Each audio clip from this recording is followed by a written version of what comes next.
now that I've worked out pretty much where the accessory elements of the rear part of the gun are going to be mounted, I can start working on the internal mounting for the motor. The first thing I had to do obviously was to make sure that all the screws that went through were sort of cut off so that that interior bore section is completely smooth. From there you can see in the bottom there's a wooden sleeve that I've just made up as a temporary piece for where the support barrel sort of comes out. And I've done a similar thing with the actual motor assembly itself, where I've got a larger and a smaller sleeve that just holds the motor in the center line position so that everything lines up when the barrel comes out the other end. And that simply just slides down into the center like that. Where it's actually going to be mounted is around about in that sort of position. And whilst that gap is a bit large at the moment, that's where the wiring will come out and run back to the battery and up to the trigger component on the handle of the gun. The biggest concern I've got with it at the moment is whether or not the motor itself will be powerful enough to drive the barrels once they're all attached. And unfortunately I'm not really going to know whether or not that's the case until I know whether or not that's the case.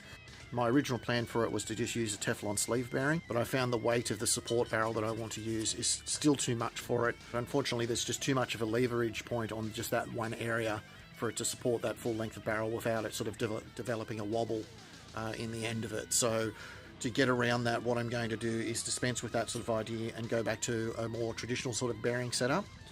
And because I've got enough length in here to do it, I'm actually going to be setting up two bearings.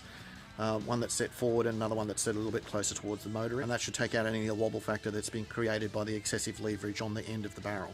So now that I've got the motor centered up, and given one of the next things I need to do is to be firing up the furnace, I'm going to start working out all the wooden pattern pieces that I need for all the fancy elements and all the mounting pieces that I need on it, so that I can get all that casting done in one go.